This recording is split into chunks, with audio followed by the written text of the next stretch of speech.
Chers amis, bonjour. On approche au grand jour de l'année, le jour du pardon Yom Kippour.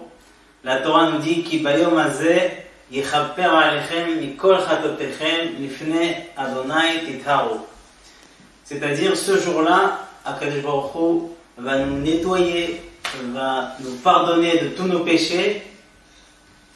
Devant Hachem, on va se rapprocher. Il y a une chose qui est très importante, c'est de demander pardon à nos proches si on les a vexés, si on a profité de l'argent d'autrui. Le Yom Kippour ne peut pas pardonner avant qu'on aille leur demander pardon. Qu'est-ce qu'on fait au cas où la personne ne veut pas pardonner? Le Shulchan Aruch dit il va falloir revenir vers lui encore une fois et lui demander pardon une deuxième fois. Et si encore une fois il ne veut pas, il faut revenir une troisième fois et lui demander pardon. C'est pas facile, mais ceci est une obligation pour être pardonné le jour de Kippour. Après 3 fois, s'il est quand même têtu, on n'est pas obligé de retourner encore une fois lui demander pardon. D'autre part, la personne, quand on vient lui demander pardon, la Gemara dit, il ne faut pas être cruel, il faut pardonner, il faut laisser aller. Et nos sages nous apprennent que celui qui pardonne, Akadosh Baruch Hu aussi il se conduit de la même manière. C'est-à-dire même s'il a fait des gros péchés, c'est-à-dire c'est comme quand on a un jugement.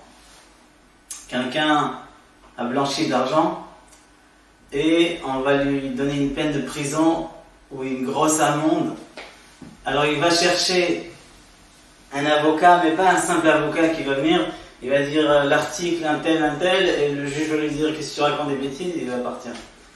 C'est un avocat costaud, il va dire selon cet article,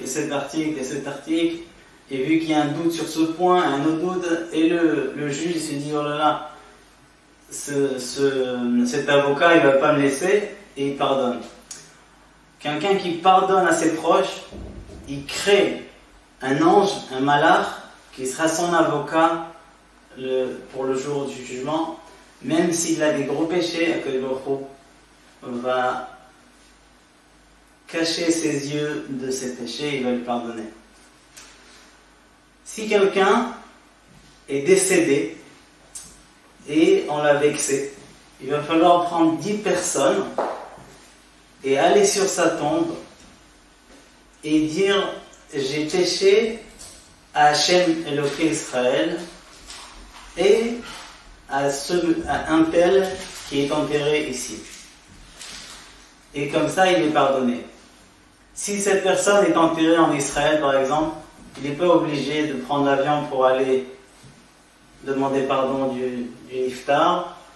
Il pourra envoyer quelqu'un, le faire son envoyé, son chaléar, pour aller avec 10 personnes et dire un tel en France a fauté à Hachem et à celui qui est enterré ici. Bon Kippour à tous et Tzom Kal, qu'Hachem nous écrit et vous signe dans le livre des Tzadikim pour une longue vie et beaucoup de bonheur et beaucoup de santé et beaucoup de satisfaction dans tout ce que vous faites. Chag Sameach et Yom Kippour Kal.